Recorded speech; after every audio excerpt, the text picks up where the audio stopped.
Good evening and welcome to Have We Got Planning News for You?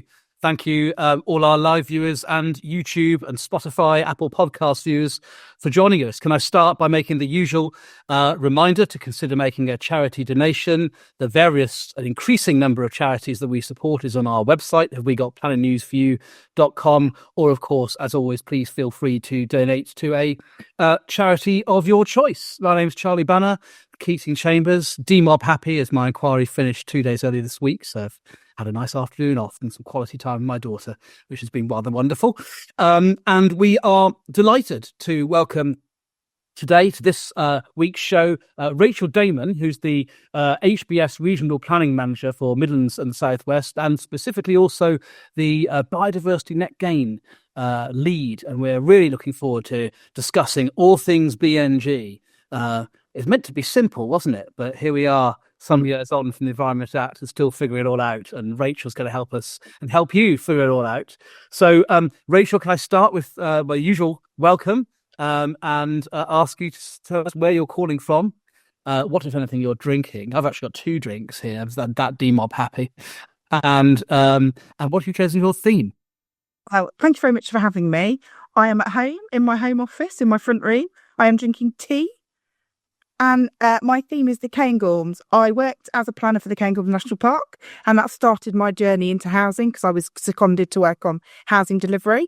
And it's a lovely part of the world, and it's got a very different setup for planning. If you live in the national park, you apply to your local planning authority, and then if the national park think it's relevant to their purposes, they call it in, which is a very interesting way and shows that planning can be done differently in different places, even within the UK.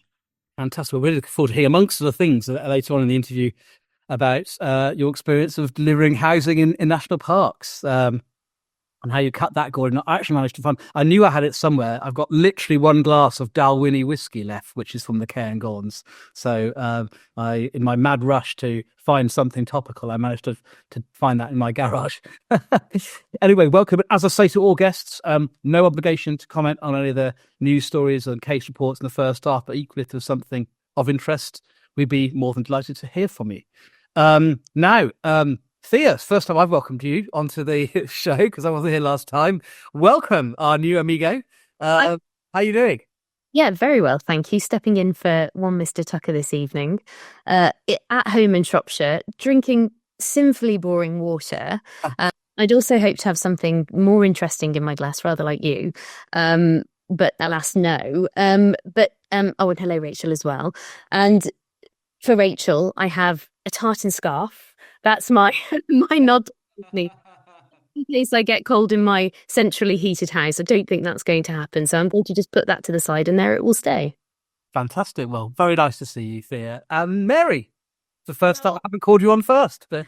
No, yeah, exactly. No, younger ladies before older ones. I think that's fair enough. So as you can see, I'm in the offices of Town Legal. And apparently Paul came in earlier this week, but I was up in Nuneaton doing an appeal up there, so I missed Paul. But anyway, I'm very well, and I'm just drinking water, I'm afraid. Sure, it's so boring.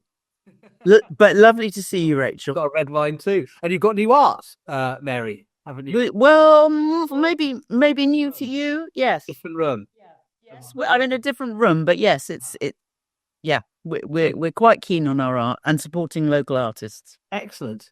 Sasha, you won't have had any difficulty with the Scottish theme, I'm sure. No, exactly. That's why I'm wearing my nice Scottish top. I'm in the colour of St Andrews, as Rachel recognised. Yeah, I should be in Greece watching the mighty Rangers play Olympiacos in about 10 minutes, but my devotion to We Got Planning News is such that I've rejected that. I've got a nice photo show. Haven't shown many people this photo. That I've got a Trump cat given to me by Eric Trump. Now, before anyone gets all po-faced and emails in, that doesn't distinguish a political view, but I just had an interesting Trump hat. I'm probably the only person who'll publicly announce they've got a Trump hat. But as I say, it's not a political view, just a present I got on a very seminal week in American politics. And I now owe you a fiver. And we haven't got Chris is driving at the moment from his inquiry, but I think he's going to be joining us. That means he'll miss the show. Yes. He's a slow driver. So what we'll do is we'll come back to Chris's news update, and Mary, we'll start with you, and you're going to deal with the latest Save Stonehenge case. There've been so many Stonehenge cases. You'd have thought it'd be safe by now, but evidently not. Or you do. Indeed. Anyway, yes. Sorry, this is not something I can do really quickly either. So, as you say, this is a decision of the Court of Appeal on appeal against the order of Holgate J, as he then was, where in February 2024, he refused an application for permission to apply for judicial review of the Secretary of State's for Transport's decision approving the new road scheme around Stonehenge. Just to remind you, this was a DCO application originally made way back in 2018, sometime after the World Heritage Committee had expressed concern about the cuttings at either end of the scheme and the impact that they would have on the World Heritage Site. And as you quite rightly observed, Charlie, this is not the first case. And the first decision that was made by the Secretary of State to grant the DCO, contrary to the recommendation of the examining authority, was successfully challenged in 2022 and was found to be unlawful because of inadequate material upon which the heritage balancing exercise had been carried out, and also a failure to properly assess the merits of alternatives. And so the Secretary of State redetermined the decision and once again granted the DCO. And that was in July 2023.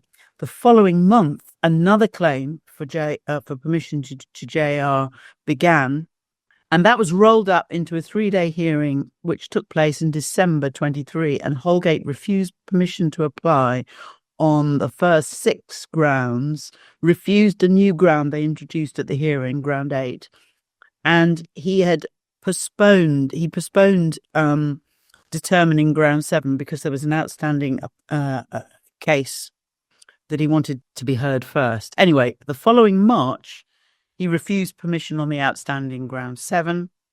In May 2024, Lord Justice Lewison granted permission to appeal on all 7 grounds, ordered it be rolled up, and that was due to take place, and did take place, on the 15th, 16th and 17th of July.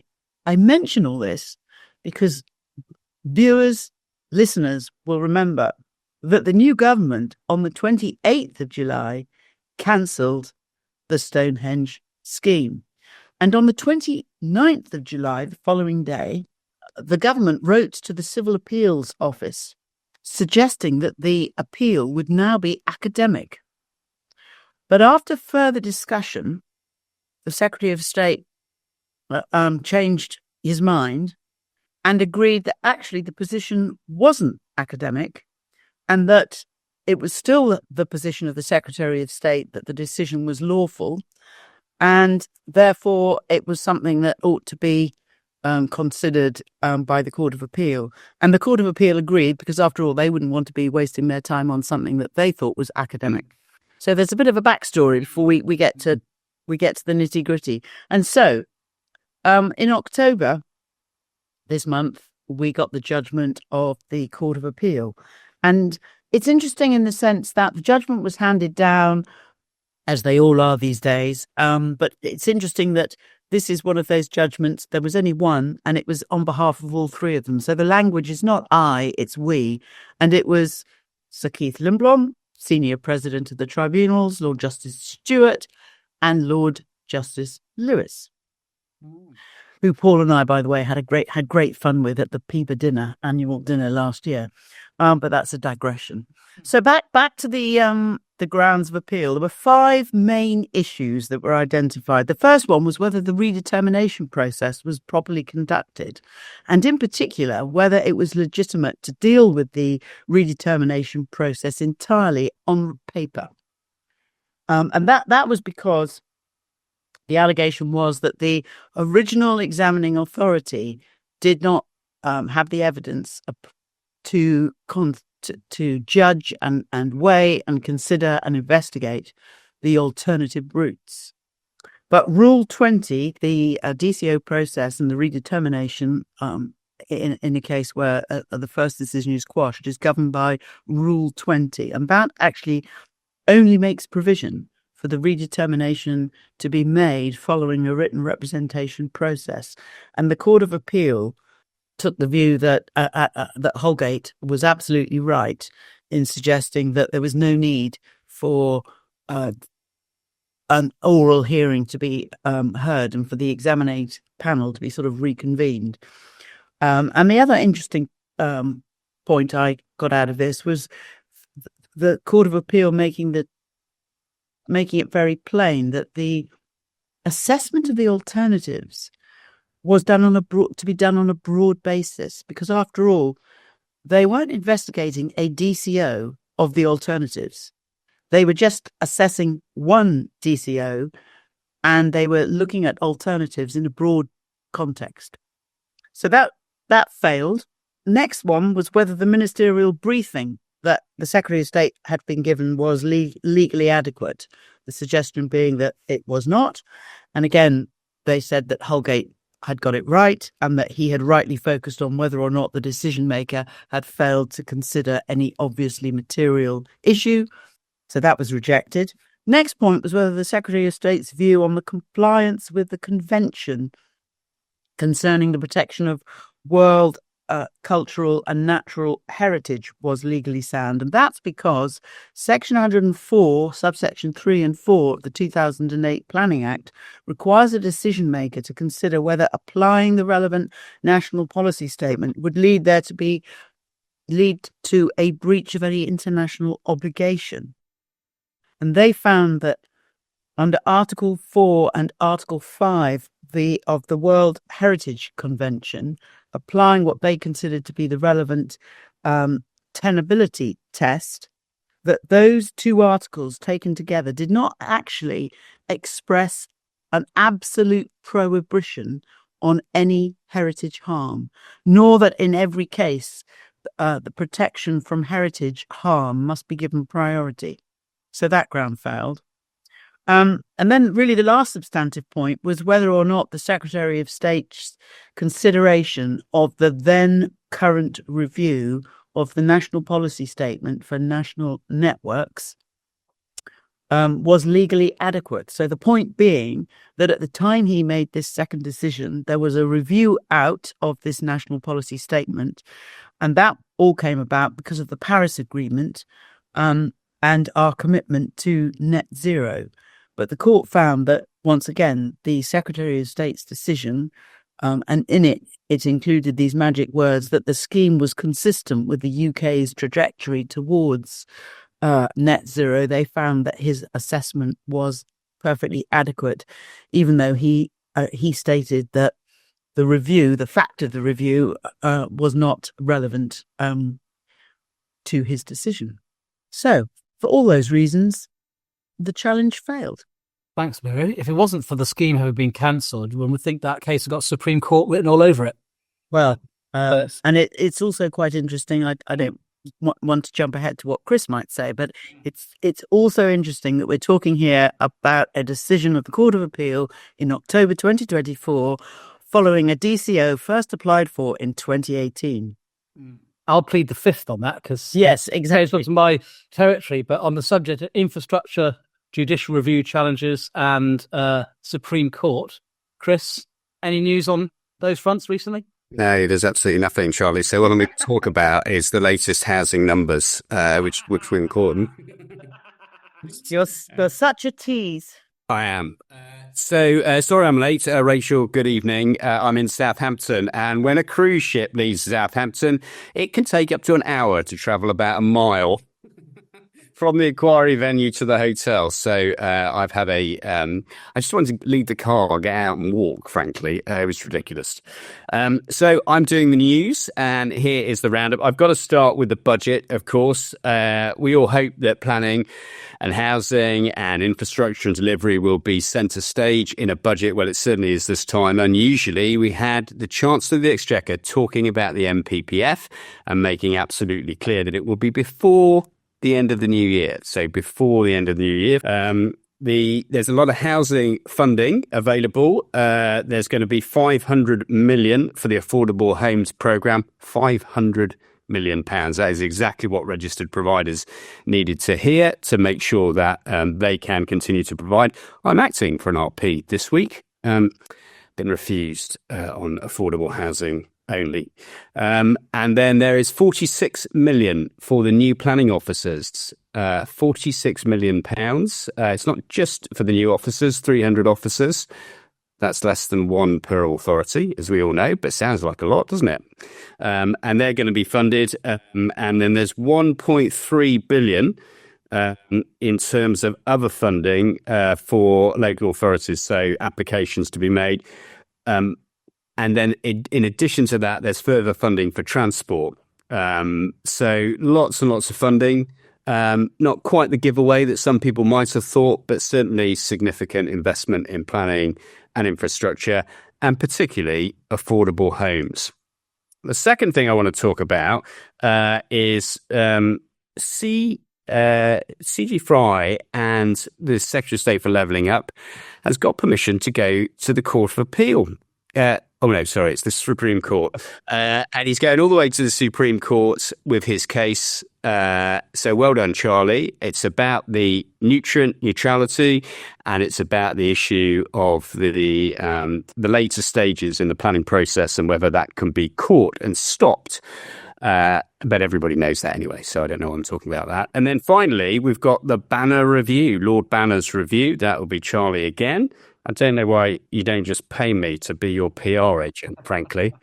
Your report has been published. This is the independent review into legal challenges against nationally significant projects. You made 10 recommendations in suggesting, amongst other things, that we don't abandon the Aarhus Convention. And there was no convincing reason to amend the rules relating to the standing for bringing challenges to NSIPs. But you do suggest it might be time to end 3 bites of the cherry, as you put it, in terms of applying for judicial review against projects, because that undoubtedly creates a significant amount of delay.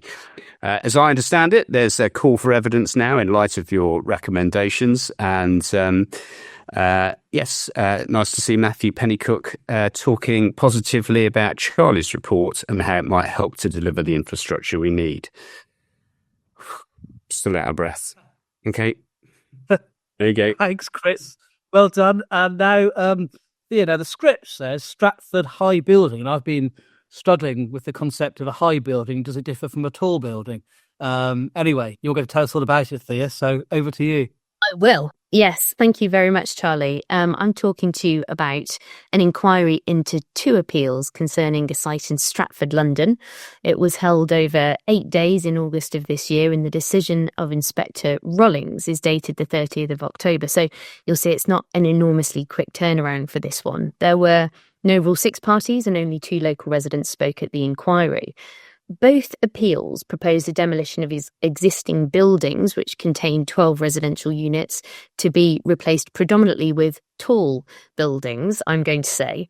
And in respect of Appeal A, that was a proposal for a row of 2-storey terraced houses, and you'll see that on the east of the site. We're looking in a northerly direction here.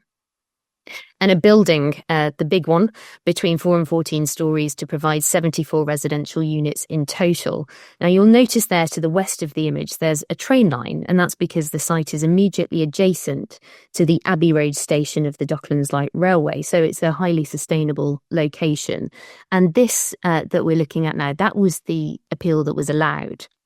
There was also Appeal Scheme B, which proposed the erection of a building of between 3 and 9 stories to provide 72 new residential units in a C-shaped block around a central courtyard. And you'll note to the north there's a strangely laid out area of open space.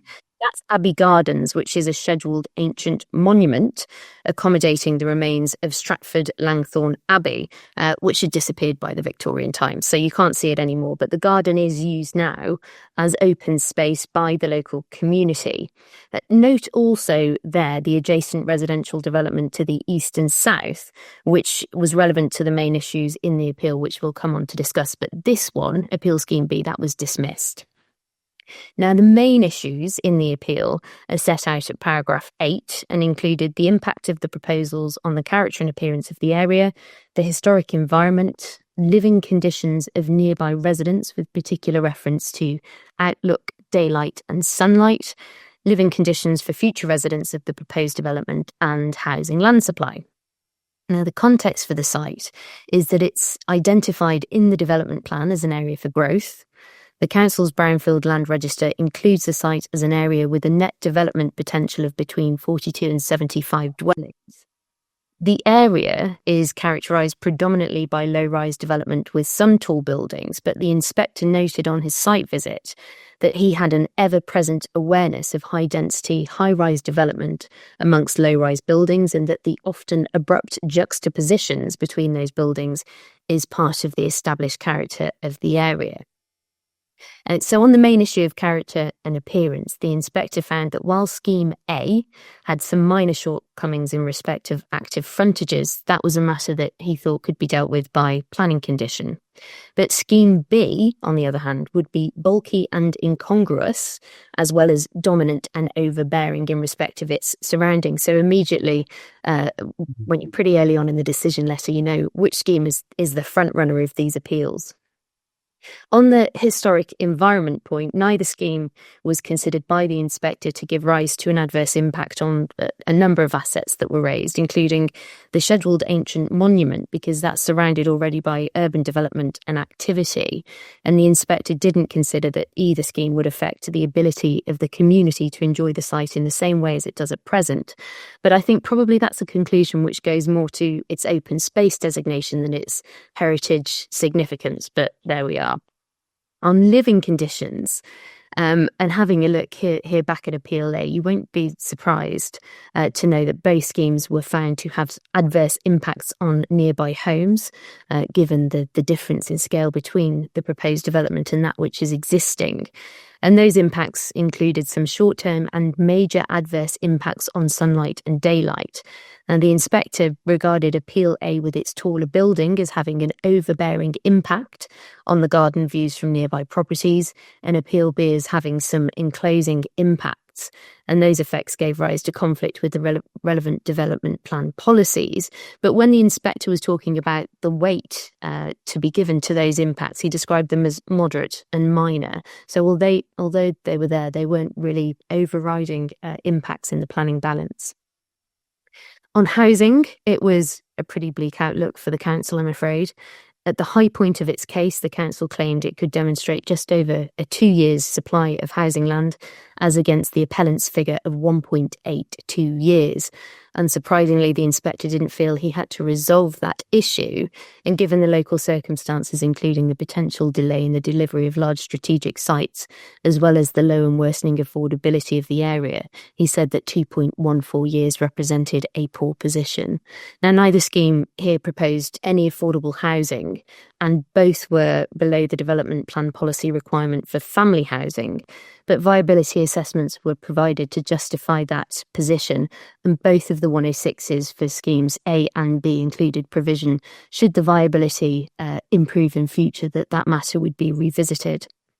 So the conclusions at paragraph 101 found that applying the tilted balance, Appeal A should succeed, but Appeal B should fail. Thanks very much, Thea. Interesting, isn't it? That the tall building is the one that won the day. Actually, quite telling. Very interesting. Now, Sasha, you're going to tell us about a Gladman scheme in Cherwell district, which failed on surface water grounds, amongst other things. It did, and I want to take you to Cherwell, where there is this recent appeal decision of 60 dwellings, and as you say, the appellant was Gladman, which I know is known to one of our panel extremely well. Now, I wanted to flag up not just the subjective, but also the objective. I think there is a trend which I'm noticing, and I don't know if the rest of you have noticed, where the old views about how evidence is dealt with are being distilled by approach. And what I mean by that is there are two trends in this decision notice which are slightly different. The first is inspectors seem, and I don't know what is the catalyst for this, seem to be raising issues which are not in dispute between the principal parties. And in this case, there were effectively three reasons why the appeal was refused. First, character and appearance of the area, not completely unsurprising as it proposed greenfield development. But there were two additional, as Charlie's just identified, the sequential test in relation to flooding and also noise were factors that were weighed against the grant of consent. Now, the last two are noteworthy because they were not reasons of refusal contended, as I understand it, by the LPA in this case. And I think what this betrays, the inspector reached some quite significant and strong conclusions in relation to the sequential approach, and basically says the site was not acceptable in terms of flood risk, and the sequential test had not been applied as required by the local plan and the framework, and it's not known whether there are reasonably available alternative sites at low risk of flooding. So that's the conclusion in relation to flooding. And in relation to noise, the conclusion was reached, I do not have any assurance that the existing noise climate has been fully understood at the outset. Now, both of those weighed in the balance. And again, also, which I think is a bit peculiar, although there was a dispute about housing land supply, the council said, of course, they had a 5-year supply. The appellant said they didn't, but the inspector took the view that effectively, because the conclusions on flooding were effectively footnote 7 scenario, i.e. the tilted balance was disengaged, there doesn't seem to be an overall conclusion on the HLS, which I'm not sure is completely correct, because it must at the very least affect the weighting of housing, must be influenced by whether it be 0.1 or 4.9 or 7.5. But there we go. But I did want to flag up, and I do think the reason I flag it up, because it does need wider consideration. There is unquestionably a trend of inspectors going beyond the issues that are in dispute between the principal parties, frankly, which I think is worrying. And often these issues are emerging at the actual appeal, not beforehand, not at the CMC, but seem to be taking fancy in inspectors' mind during the actual appeal, point one. And also inspectors wanting evidence. I recently had an inquiry which is still ongoing where the local authority no longer opposed the grant of consent, but inspectors still wanted evidence from 8 professional witnesses. And I think that's also a trend of requiring witnesses to turn up when previously, if it was a matter of agreement and a statement of common ground, then there was generally an understanding you didn't need to call evidence. So I thought I'd just identify those two trends, and our correspondents can tell us in future if they're experiencing the same thing. Very interesting. I've seen that too. I mean, the standard response is, well, that the inspector's jurisdiction is all encompassing, but just because they've got the power doesn't mean they should exercise the burden. First, it's got to be exercised fairly, with fair notice, and secondly, the power doesn't need to be exercised in a trigger-happy fashion. There's an element of restraint that if we're going to have an efficient planning system, then arguably that restraint ought to be applied a little bit more. Well, I disagree. These inspectors are experts and they're entitled to use their own expertise. And to be honest, if it's incumbent upon all of us acting for appellants to not just sit there and focus only on the reasons for refusal. I have to say, I agree with you. I agree with you, Mary, because, I mean, my experience is, and we're all having it with a sequential test, aren't we, with flooding? Sasha's raised, I think, an absolutely fundamental point at the moment. But inspectors, as they have turned around to me and go, well, Mr. Young, you realise there was some flooding on your site. You are meant to deal with it. The crucial thing is they've got to allow you the time to do it, because you're suddenly having this issue raised. It takes time to do that. But I had recent experience of that, and the inspector gave us the time, so I can't grumble later in the High Court. That's the point. It's the notice and time as opposed to the surprise. But it's also, Mary, I think it is good to say there's not a consistent approach, because I've had our inquiry finish at 11:30 in the past 2 months, and another one that's taken 6 days. It's very subjective on the approach of particular inspectors. Some are very happy to accept the position as settled. Others require everything to be dealt with. And that's where my concern is, the inconsistency of approach. Because planning is meant, the clues in the name. To plan, you have to be able to predict. Anyway, enough of us, and let's hear more from Rachel. So, Rachel, welcome again. Thank you very much indeed for joining us. You're your career path has been quite fascinating. What I'd really like to hear, first of all, in your own words, is we heard earlier on that your current role is at the HBF working on local plans and net gain. But tell us about your journey prior to that, and in particular, the work you've done in the past on, as you said earlier on, national parks and delivering housing, not just in one location either. Yeah. So I guess I've always wanted to be a planner ever since I was at secondary school, and I did undergraduate degree in town planning, which included a year in America, where part of the planning curriculum is very focused on community engagement. And so that set in me something about community engagement and selling the benefits of housing and working with people. So development's not done to them, but with them, even before that was kind of the trendy thing to do. And then throughout my career, I've spent about 25 years in local planning authorities doing policy roles and also housing enabling roles. So I've done local plan policy writing, examinations, that kind of stuff. And then also development enabling, working almost on behalf of the council for the council to help facilitate development. In national parks, there's a real challenge because lots of housing is about local occupancy and there's lots of resistance and the bigger national picture matters. But I think before we had neighbourhood plans, if you remember, many years ago, we had community plans where parish councils worked together to say, we actually think there needs to be some development in our village. We don't want to be an aspic kind of pickled village. We want to really work to deliver housing. And I think they realised that to sustain rural services, you needed new housing, you needed new people. Ageing in place was very common. So to support the schools and the shops and the facilities, you needed more housing.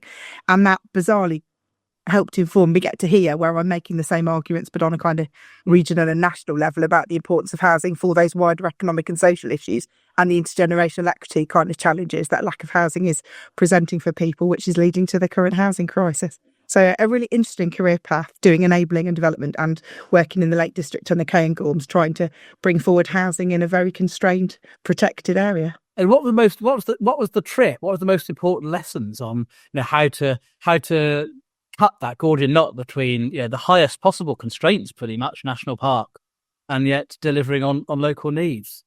I think the real challenge was effective community engagement and getting all of the people involved, working with the parish council and focusing your efforts on where you can have the most impact on the communities that wanted the housing.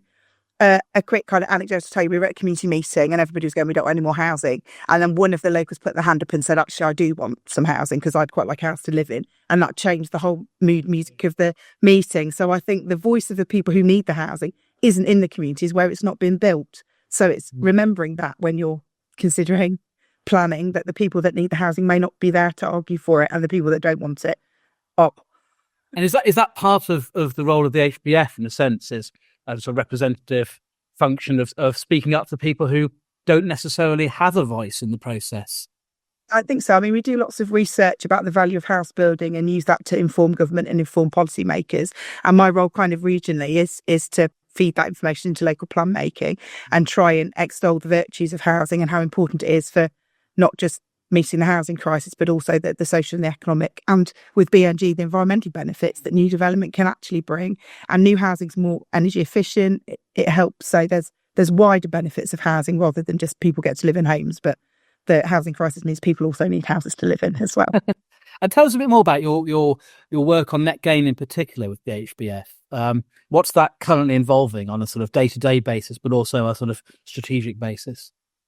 Yeah, so the HBF were very engaged in preparing for BNG and working with the Future Homes Hub in particular, and MHCLG is again now, and DEFRA and Natural England, and feeding in our comments on the advice and guidance as it was being developed and identifying issues that we could see and trying to find solutions for them before they hit the ground.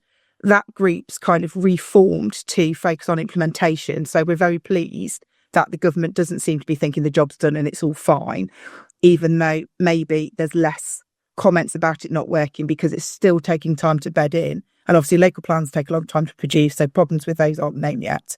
And planning applications take a long time to come through. And so some of the issues are only just emerging. So we're very keen to keep feeding back when members have problems, when members have issues, and to try and find pragmatic solutions.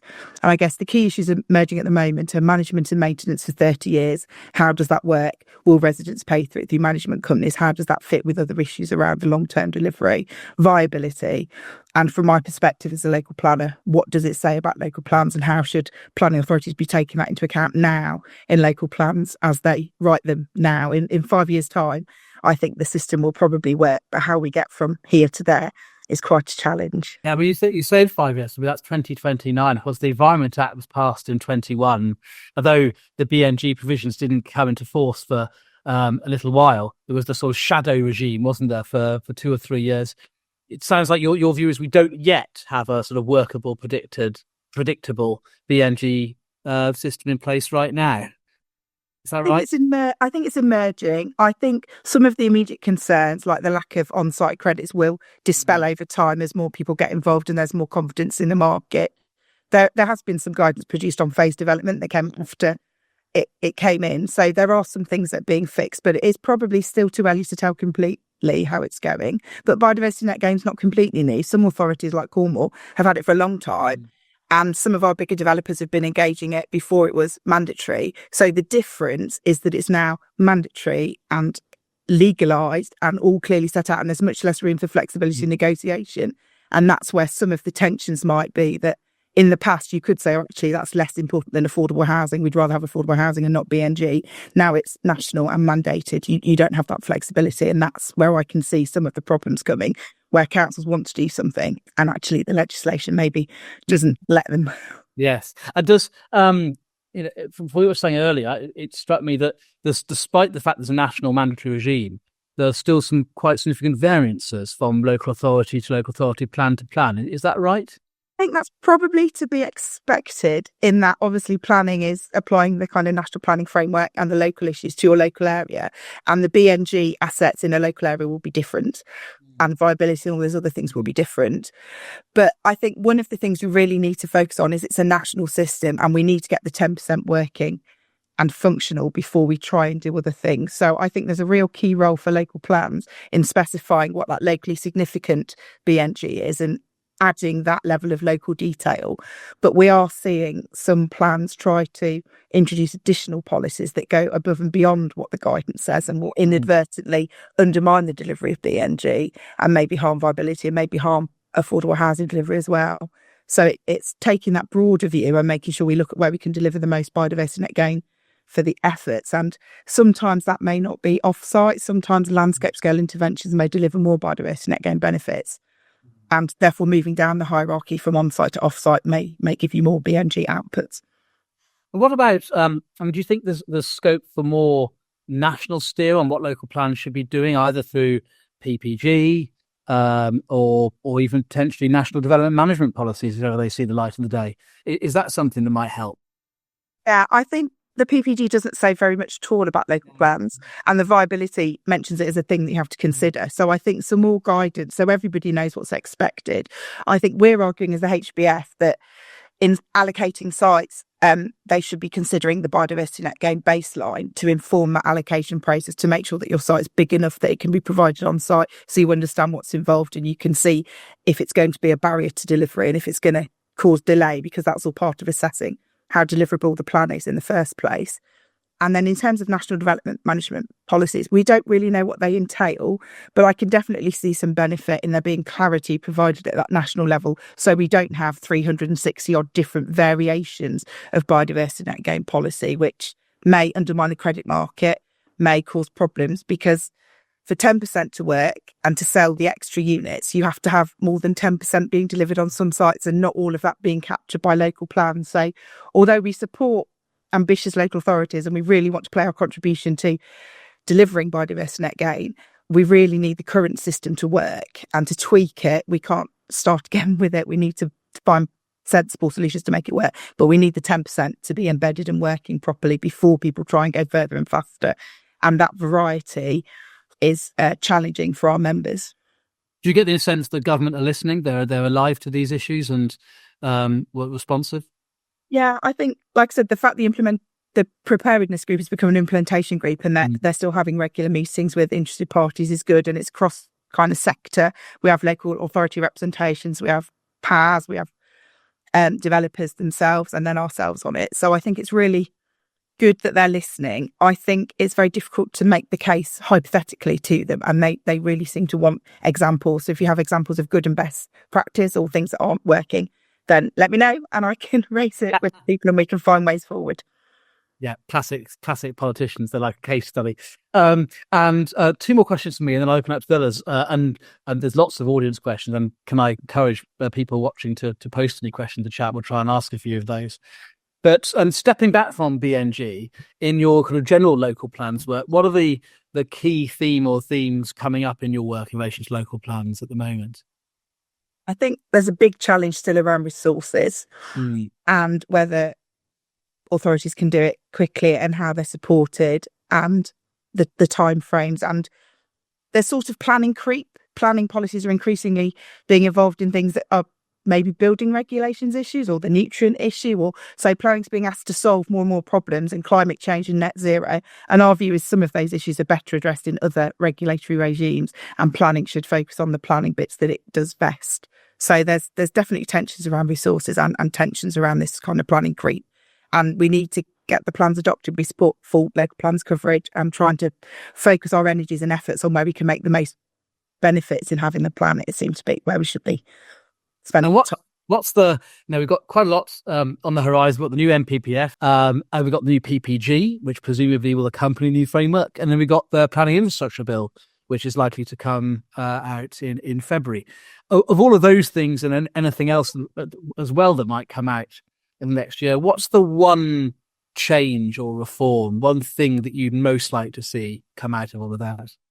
For housing delivery, it's working across boundaries, because these issues are too big to deal with on a very small district council boundary area. Infrastructure, housing need, the delivery of housing in greenbelt areas, you're going to have to work with your neighbouring authorities. So I think the lack of whatever you call strategic planning that's politically acceptable is a real challenge. And I think that would really help to unlock some of the sites, and getting those authorities to work together despite past history is really important if we're going to be delivering affordable housing and market housing, and not separating the two bits. If you want affordable housing, you need market housing to facilitate that. Thank you very much. Now let me open up to the others. Mary, let me start with you. Thank you very much, Charlie. Rachel, can you explain, please, the intended relationship between nature recovery strategies and the delivery of BNG? And how much of a problem is it, in your view, that we have statutory BNG before the publication of most nature recovery strategies? I think it might be a problem. It's a really topical question, because the first one came out today. So that's quite interesting that they are starting to come through the system.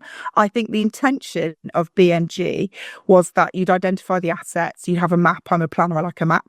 You'd identify the assets, you'd identify where the gaps are. You can then apply the Lawton principles for ecologists, bigger, better, more joined up. And then the local plan can take that forward and it can use it to inform its allocations.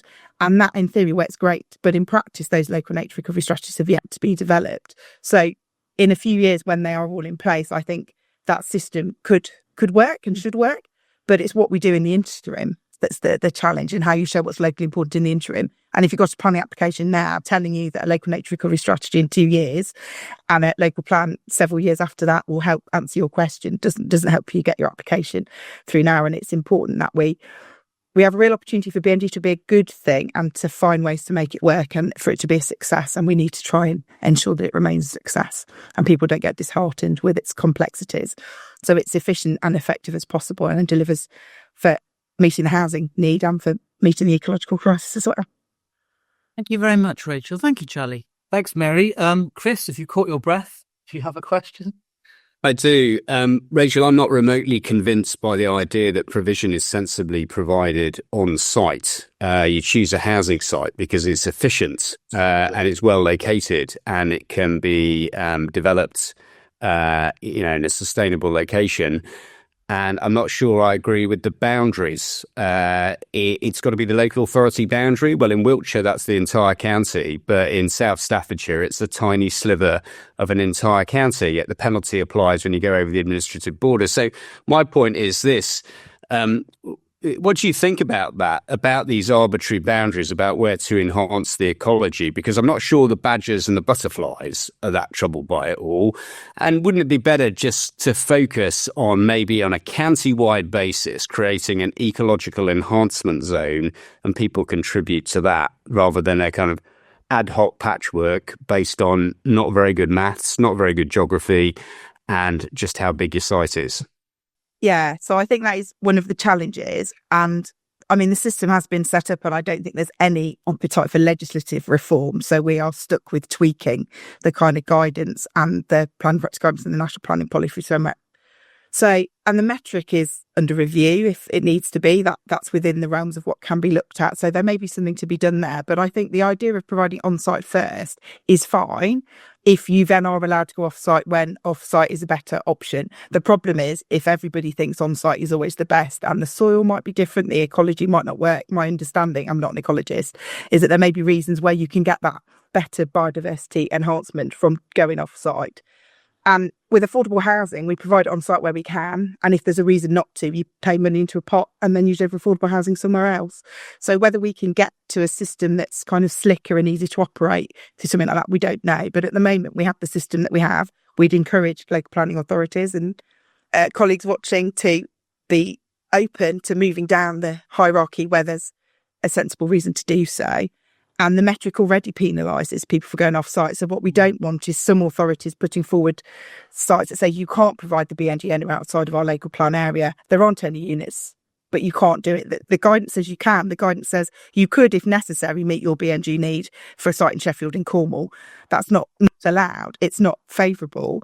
And therefore, local authorities also and developers need to be doing what they can to try and facilitate the off-site units, because the market needs to establish itself and we don't want the government getting too involved in that. They want the market to establish itself over time. So I'm hopeful it will get better, but I'm not hopeful it will be completely fabulous. Thank you. I'll just jump in before jumping. I mean, Ben's just posted something. We're not allowed to say surnames, otherwise that breaches the GPDR, but Ben's just posted something saying, how about a mix of approaches? You know, there may be some sites where on-site net gain is important to bring biodiversity back into local areas, networks of habitats, etc. But then also strategic biodiversity receptor sites too. It's not necessarily one or the other, but a combination of the two. I don't know whether you've got any thoughts on that. Well, hopefully the local nature recovery strategies would have been able to set that out before we're having this conversation. Yes. But if they can set it out as soon as possible, then that would help, because then that would identify where you can get the most sort of bang for your buck by having big strategic landscape scale interventions, or where this really tiny little pond on a site is actually really critical for this particular population in this area. So, yeah. It's actually a thing about planning, actually. It's the clue is in the name. No, that's, yes, no, good point, well made. Thea, what's your question for Rachel? Thanks, Charlie, and hi, Rachel. The question is about local plans, and you've written about the lack of BNG guidance causing a problem for local plan making, and you were speaking before to Charlie about understanding the baseline in respect of allocations before you take them through the plan process. But what are the practical steps you think that local planning authorities can take in producing their plan to ensure that biodiversity net gain issues don't hold up allocations, examination of the plan, or really delivery of housing? Yeah, I think there is a lot of guidance out there, but it's in lots of different places. Normally you just go to the planning practice guidance, but you also have the DEFRA guidance.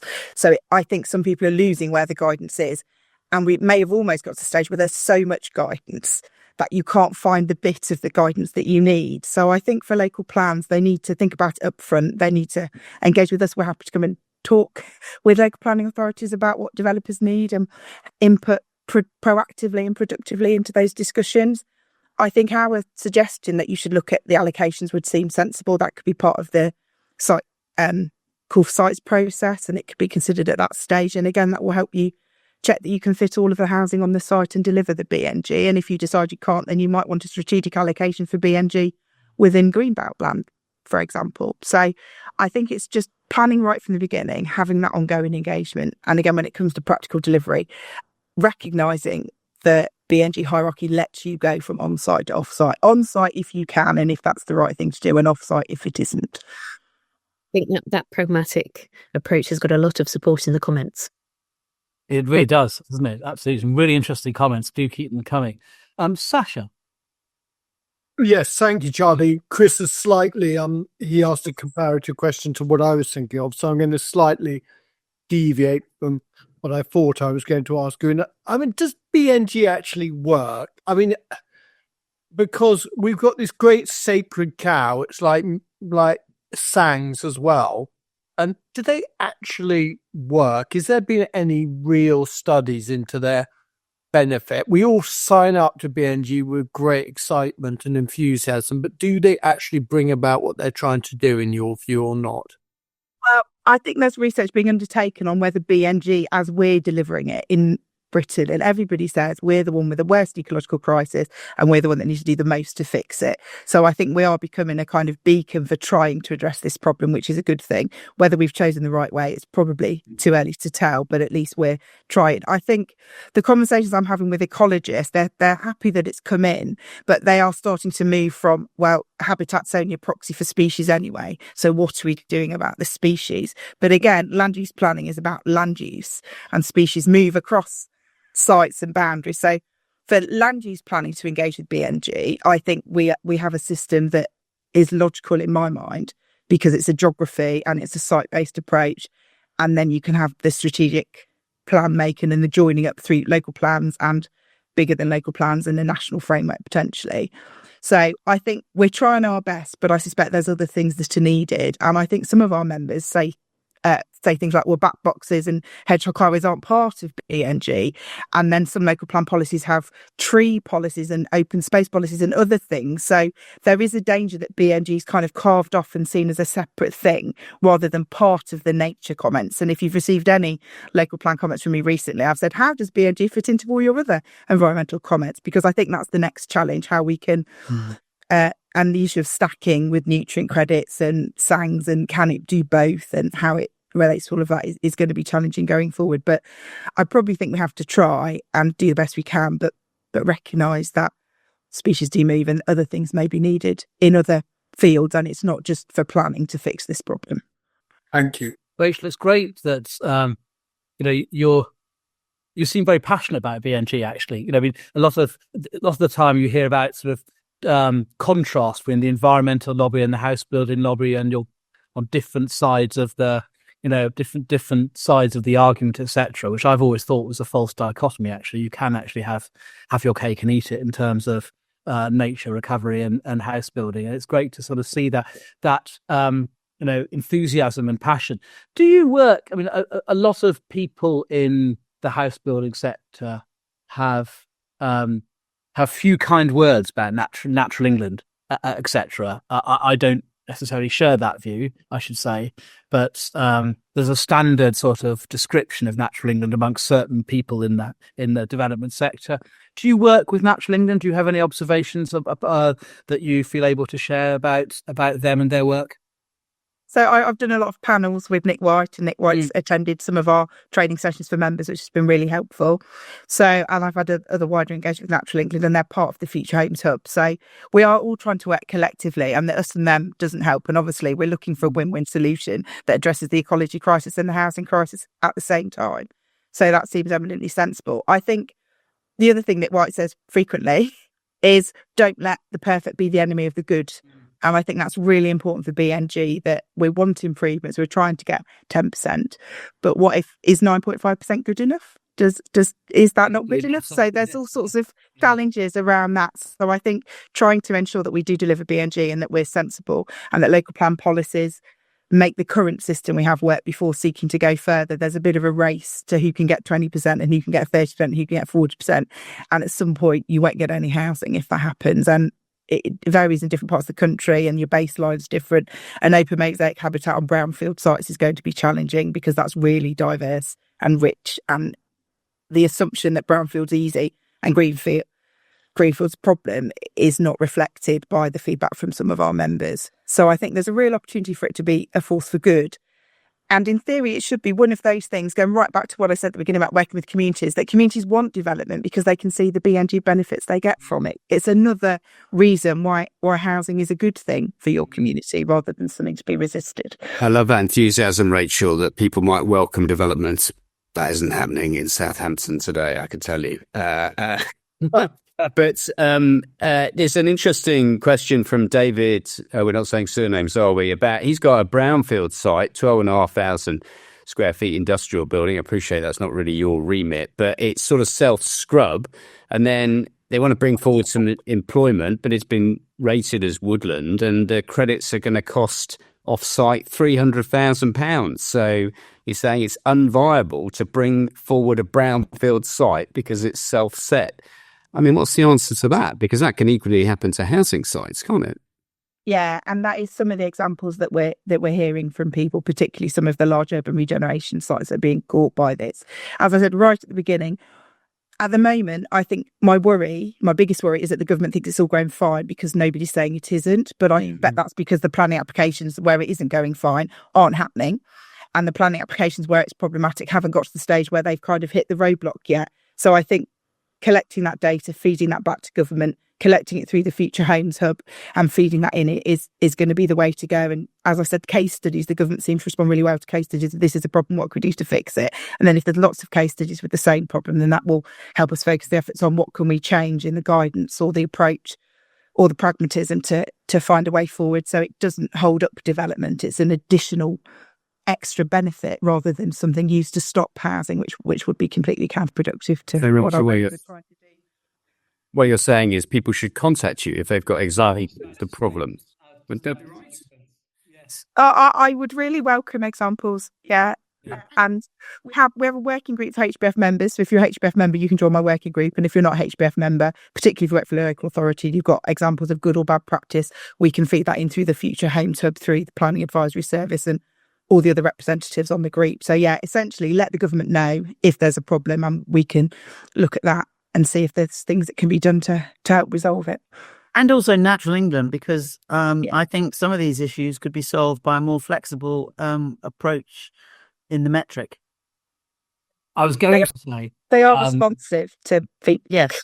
I was going to say, if you've got any case studies, email us and we'll forward them. But as somebody has said, you might need a separate email. So instead of saying that, I'll say email Chris, and he will forward them as he suggested it. But to be on a serious note, evidence is what counts.